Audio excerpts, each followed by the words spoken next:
What's up, y'all? Welcome into the warm-up show here on Grind City Media. I'm Lang Whitaker. He's Jon Roser. It's Saturday night. We are at FedEx Forum getting you ready for the Memphis Grizzlies trying to get back to 500 tonight, coming in here at 13-14 against the Washington Wizards, who enter at 4-21. Grizzlies The Grizzlies are coming off a two-game road trip. Count it on one hand. Won both of them.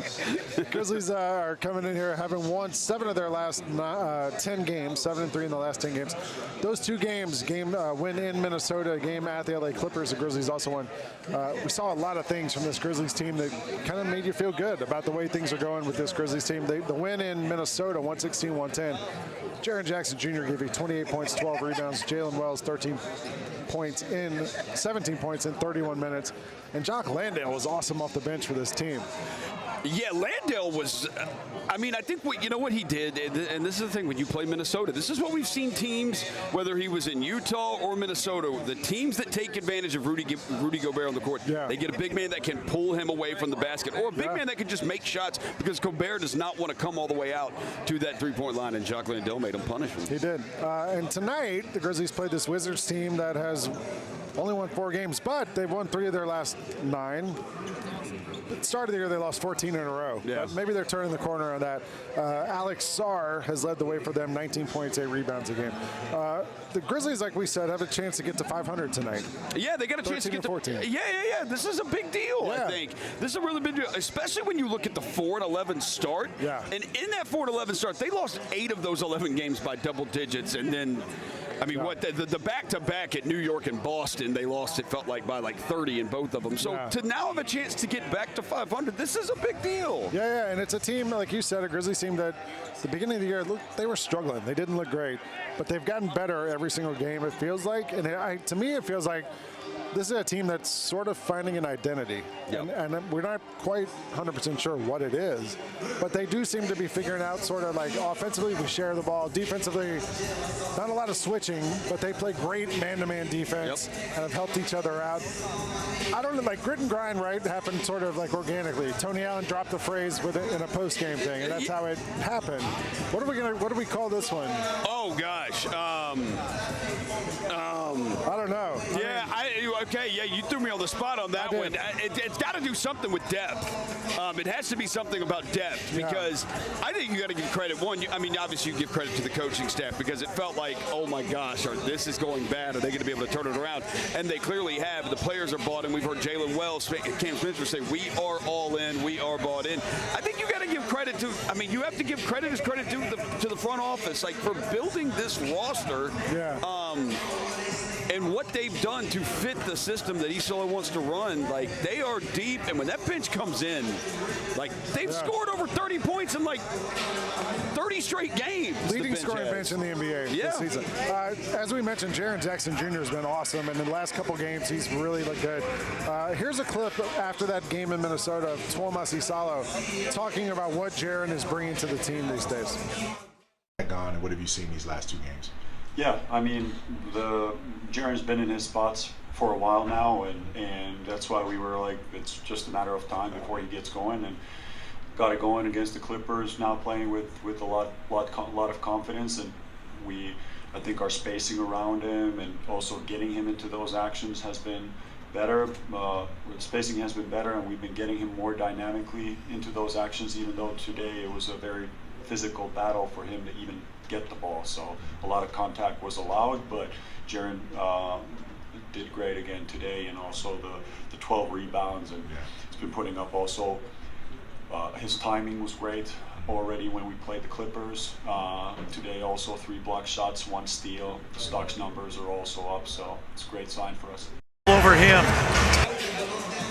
Like we mentioned, the last 2 games, Jaren's averaging 29.5 points, 8 rebounds, 3.5 steals, and 5 stocks. What have you seen from Jaren the last week or two? Because the first part of the year, he was struggling. He didn't look comfortable. He looks comfortable now. No, he does. I think the biggest thing, he's finding out where his spots are within the offense. I think he's getting the ball in those spots, and he's knowing when I catch it here, I've got to go. He's great from that elbow area. I think his passing has also improved tremendously. I don't don't know if it's true, but it feels like Jaren has had more 3, 4, 5 assist games this season than he had last year. That one pass he made in the Minnesota game to Landell in the corner, unbelievable. That is not something we saw Jaren do last year or at any point in his career. I told someone that might be the best pass I've ever seen Jaren throw. Like, it was such a good lefty pass to the corner. Like, and there's another one in the Clippers game. He caught it on the block, and he was ready for the double, and he knew it was coming. And once it came, boom, jump, passed out of it. Cedric Coward wide open three. At the start of the season, we saw a lot of teams doubling Jaren, and he was struggling to pass out of those things. I wonder also if he's doing a little bit better now on that, because you got guys knocking down shots. You got Cam Spencer out there. You got Jalen Wells out there. You got Cedric Coward who will catch and drive. All those guys are like making things happen offensively. Now it kind of feels like maybe that opens things up a little more for Jaren out there. I mentioned Cam Spencer, Jalen Wells. Those guys have been great. The other guy who came back the other night and started in his first game back for the season was Brandon Clarke. And Brandon and Jaren have always been really good together, have a good chemistry together. Brandon finished 17 minutes, 6 points, 3 boards in that win in Minnesota. And after the game, Brandon talked about what the return to play has been like for him. What's the biggest hurdle when you're coming back from a long absence? You've done this a couple times now. Is it timing? Is it wind? Is it what's the biggest thing? Oh man, goodness. Probably just getting your feel back, getting your rhythm back, getting your confidence going. Wind too, like you said. It's a little bit of everything. Yeah, I mean, I always need to get ease back into things and all that, and this was a very good challenge for the first game. Didn't have Job there, didn't have Scotty, Ty, all of them. So it was a very fun challenge. As he mentioned, it was a fun challenge, and I thought Brandon looked really good for not having played in what? No, it's been a long 9 months. Yeah, it's been a long time. I think he looked very springy, looked very bouncy, and out here before the game, he did a 360 out here before the game. He's already warmed up, and he did a 360. Devin Walker and I looked at each other. We were like, "Did you see that?" Yeah, we both saw it. And Coach Isolo said in the pregame press conference that he even thinks Brandon is more athletic at this point than he was last year. And we'll see. Hopefully the production continues to tick up as Brandon stays healthy. Brandon's best month, it came in that final month before he had the injury. He was averaging up to 10 and 6 in that last month. Let's see Brandon get back to that point, hopefully, as he can stay healthy. I like Coach Isolo said Brandon helps the integrity of the defense. I don't even know what that means, but I like the way it sounds. Yeah, I have no clue what that means. But yes, defensive integrity. The Grizzlies, they need it. Well, we're only going to have 9 guys tonight, it looks like, because everybody's hurt. The available 9 guys by my list are Jalen Wells, Cedric Coward, Santi Aldama, Tripp, BC, Cam Spencer, who is back, Contavious Caldwell-Pope, Omax, and Jock Landale. This is one of these games, the great Greg Popovich. The great Greg Popovich used to always say this: respect the game. Yep. You're shorthanded, you're playing a team that does not win, seeing they have 4 wins. Respect the game, though. They're not going to have 4 wins all year. They will win more games. And they've got some veteran guys who are playing. C.J. McCollum's playing. Chris Middleton is playing. C.J. McCollum, 22.5 points per game in his career against the Grizzlies in 37 games on 43% from 3. He is a Grizz killer. Certified Grizz killer. We'll see if the Grizzlies can take them down and get to 500 tonight here at FedEx Forum. We're going to take a break. When we come back, Jessica Benson is going to join us. Philip Jacobson is going to join us to talk about the next 191 collabs. And we got a lot of stuff to get to. You're watching the warm-up show here on Grind City Media. Nate Bargatze. Look, I say a lot of dumb stuff. I try to keep it in front of large groups. Seems to go better that way. Big Dumb Eyes World Tour. When you say something dumb one-on-one, it's a lot for that person. I'll say it, then I can just feel that they feel the weight of my life on their shoulders. Tickets and info at NateBargatze.com. Don't miss the Big Dumb Eyes World Tour. Nate Bargatze. The world needs B2K.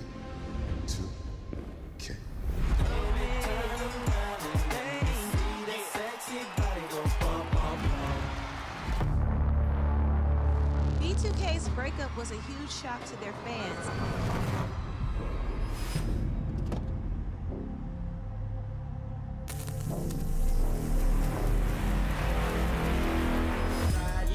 Boys for Life Tour.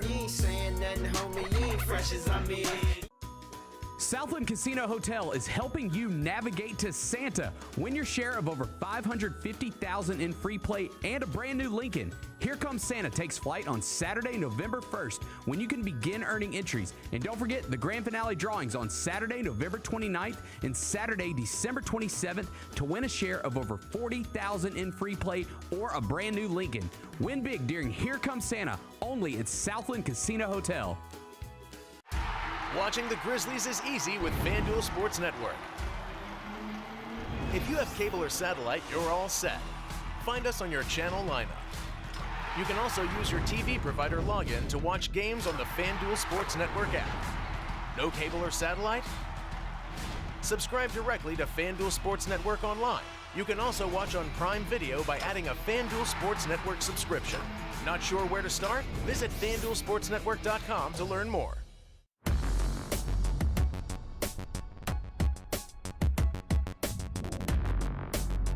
What's up? Welcome back to the warm-up show here on Grind City Media.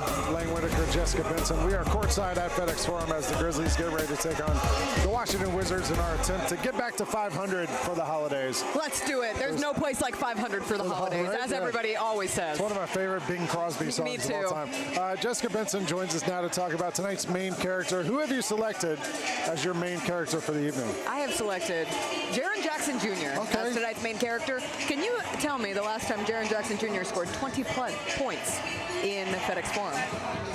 Last year. November 3rd against the Pistons in a loss. It has been a minute. I didn't know. And we have just seen Jaren really have an electric 2 games. 29 and a half, the Clippers and against the Timberwolves.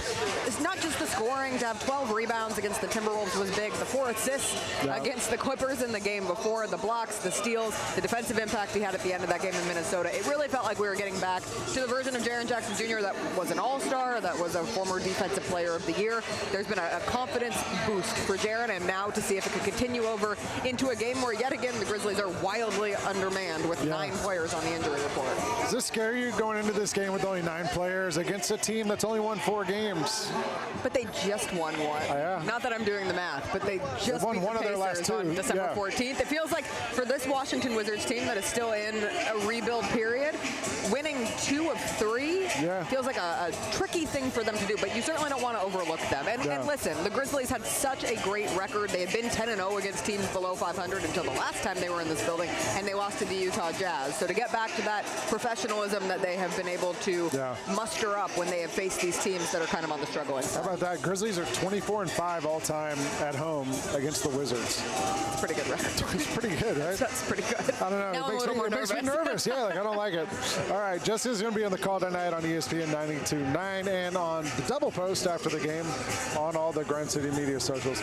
We'll take one quick break, and then Philip Jacobson from Joseph is going to join us to talk about the next 191 collab. I wonder if other coaches are finding players. I haven't really asked. And like, because nowadays, I mean, this is like if you want it, this is pro sports, bro. You want it to be pro sport? Yeah, that's what happens. But does it come out of your game check? Because like in the NBA, it comes out of your game check. Well, like that's the thing. These guys don't have game checks. So like, where does the money come out of? They just hand you. It's like, hey, you want to play basketball for us? Yeah, here's $300,000. Kirby Smart does it. Kirby does it. Kirby does it? Kirby Smart. He did it when all the reckless driving he stuff. Started fining him for traffic violations. Pretty sure he started fining his players their NIL money for traffic violations. Where does it go, bro? Probably back into the NIL fund. Back into the NIL bucket, I would imagine. Yeah. It's just the money. It's just money you don't get. It's not like they're writing a check back to Penny. Yeah, it's just like we're not going to give you this money. Right.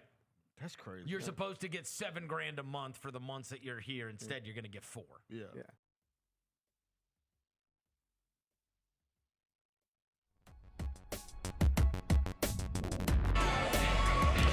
What's up? Welcome back to the warm-up show here on Grind City Media. I am Lang Whitaker, courtside here at FedEx Forum as the Grizzlies get ready to take on the Washington Wizards. Tonight's holiday game and special guest now. I met him the other day when he was on the Sneak Fest show with us. Philip Jacobson, who runs the Joseph stores here in Memphis and is going to be part of the next 191 collabs here with the Memphis Grizzlies. And Philip, great to have you on. Yeah, thank you for having me. Take us through this collection. You guys are going to have it here on the 26th when the Grizzlies play play the Milwaukee Bucks. Get here at 5:30 when the doors open. Get to the Grizz Den, a limited edition collection. I got to see it the other day, and this is not like just a sportswear collection. This feels like a whole other level. Yeah, so, you know, we wanted to take it to a whole different level as far as quality, keeping the Joseph brand on, and which means a lot to us. And so everything is kind of one step above of what people kind of expect as far as embroidery. You told me the phrase cut and sew, and I don't really know what that means, but what does that mean? It means nothing is like really screen printed, or it's not just like blank tees that we bought and had done. Everything is embroidered. Every patch is an actual patch. Everything. The materials are on point. They're premium. Everything to me, and I threw this out the other day, feels like a Michelin-esque piece. And the pictures honestly don't even do it justice. Well, you've got the shirt on now. Yeah, and this is just one of the pieces. We also have a coach's jacket, which is kind of my favorite. And then we have a pullover that reminds me of like a 90s starter set. Then we have a double layer long sleeve tee. And then we did lapel pins. Yeah, we did the pin pack. We did a hat, which is all embroidered. And then we also have a bunch of giveaways. We have shopping bags that you'll get when you buy the product. We have posters and stickers coming for everyone. You guys did it all out, right? I mean, that's how we do it at Joseph. Like, how'd you get the idea that this was something you guys wanted to get involved with? So for the past few years, and like not to throw shade on anything, but like sometimes like you've seen some of the other ones. Well, it's not even the collabs. It's just like some of the merchandise. I'm like, man, like I want the old school stuff. I want this logo. I want that. And I met some designers, Jay and Leah, who designed the whole collection, and we kind of talked about it. And they were like, oh, we can do this easy. And so then we applied and got it, and now we're the first store to really to do this, and it's been quite an experience, but it's been a good one, and the whole organization's been great. So you're a native Memphian. You're a season ticket holder for a couple of years now. What has it been like for you? Like when you hear like, all right, you guys are in, you're doing one of the collabs. It must be surreal for like the team to be like, here's our logos, just do what you want. I mean, they sent us like all the city edition stuff, and we had to sign like NDAs. Like way before we knew what all the jerseys were going to look like. They gave us permission to use certain logos, certain colors, all of that, and then the response has been great. Like Santi was in the store yesterday, and he wanted to see the collection. Some of the coaches have come by and wanted to see it. So kind of being behind the scenes as far as just like a fan has been a whole different ballgame. So you said your favorite piece is probably the coach's jacket. It's like teal, right? Like is that the jacket you're talking about? The teal with like the white. Yeah. I don't know if teal's the right word. It's no, teal. And that's probably like the hero piece, I would say. Like most people are gonna like strive to get that one. Because it also has a lining on the inside. Like you don't see it in the picture. This one. That one. And then also the double layer tee has been like a big hit, and then the 90s starter jacket. We did a photo shoot here yesterday, and everyone was like freaking out about these three pieces, but they're all good. And the hat's great too, I think. The whole thing's awesome. And people won't really know until they see it in the Grizz Den. Like the quality, like it all feels like some of the top stuff, and the prices are pretty good. It is. No, that's part of the cool thing about the 191 is like nothing's out of reach. Not at all. The only way it's in reach is if you get here on time.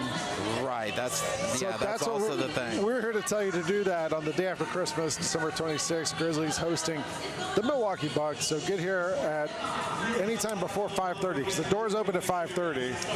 You got to get here, book it inside to the Grizz Den, and that's when like the clock starts ticking basically. Especially on like the jacket and the starter piece. Like there's going to be more T-shirts and stuff like that are more accessible, but the real special pieces, they do this on they make people get here early. Well, awesome. So make sure you're here on December 26th. for the latest 191 collab with Joseph. Philip Jacobson joining us now. Appreciate you hanging out. Yeah, for sure. See if the Grizzlies can get to 500 tonight, right? Like, I have a feeling we're going to do it. I hope so. I wouldn't have thought 3-4 weeks ago, but now we're playing pretty good. Things look good. Yeah, it seems to be working. All right, we'll take a break. We'll come back. Jon Roser will join me on the other side of this. You're watching the warm-up show here on Grind City Media. Yeah, thanks. Yeah, man. Appreciate you.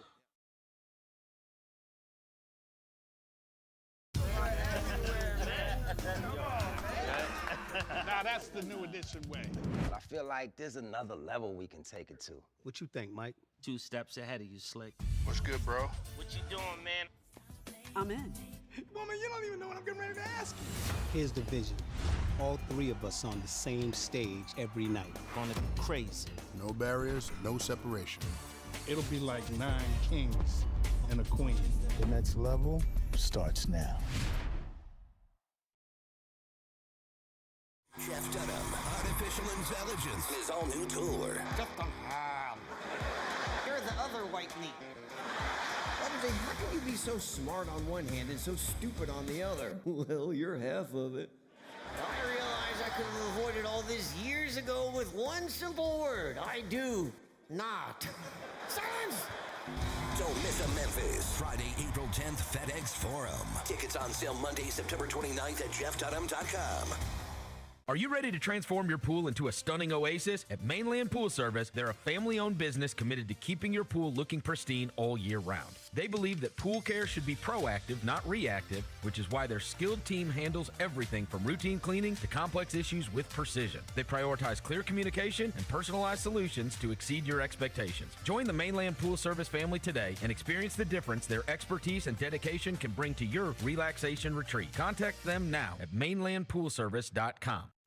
The long goodbye begins. A very special evening with Journey. Final Frontier Tour.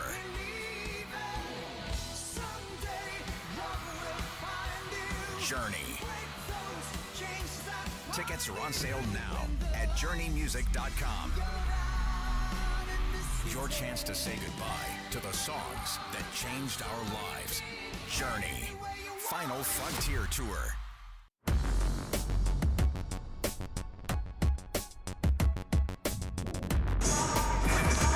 Welcome back to the warm-up show here on Grind City Media. I'm Lang Whitaker alongside Jon Roser. We are courtside here at FedEx Forum as the Memphis Grizzlies get set to take on the Washington Wizzards. Grizzlies trying to get back to 500.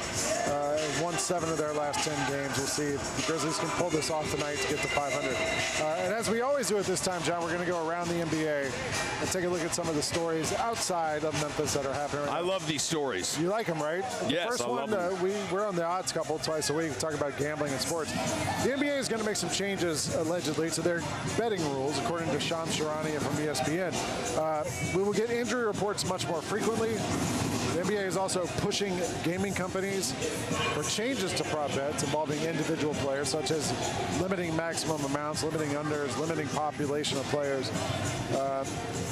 You and I are not allowed to bet on the NBA. No. We enjoy betting on football, though, and yes. other sports.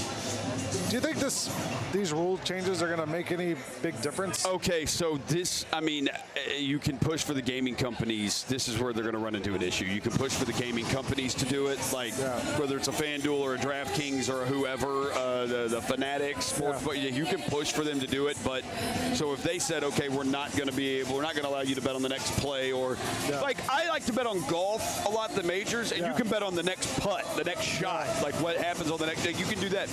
But if you try to say don't do that, like you're not allowed to bet on the next play or something like that, or the next pitch in baseball, the problem you run into is what about like Kalshi, Polymarket, which are predictive markets? What happens when they start doing it? Well, then the other companies go, well, we're losing money to them because they're still doing, so yeah. I want to bet on Ole Miss to score first against Georgia next weekend. By the way, odds couple you mentioned, Me, 4-0 so far. There you go. 4-0. I've given you 4 winners. How's your big dog? Big dog's losing by 10 right now. But the big dog doesn't count against the record. It's a big dog. I've hit 4 big dogs. You have. You I've have hit been 4 big dogs. The big dogs. We'll see I how need that the goes. Commanders to make a comeback. They were up 10-7. They're down 20-10 now. Yeah, it's Marcus But Smart. I hit Bama, hit Miami, hit Ole Miss first quarter, and Ole Miss first quarter total over. All right. We need Oregon tonight. I had Ole Miss and Oregon. Yeah. Those are the two. All right. ESPN did a poll this week, a straw poll, where they asked people who would vote for the MVP. SGA ran away with the vote on this thing. Shai Gilgeous-Alexander had 57 first-place votes. Jokic was second, 42 first-place votes. The only other guy to get a first-place vote was Luka. And then some other names are in the mix there. Cade Cunningham, Jalen Brunson on down. If you had a vote in the MVP voting, who would you vote for? Jokic. Why? Because he's the best player in the world.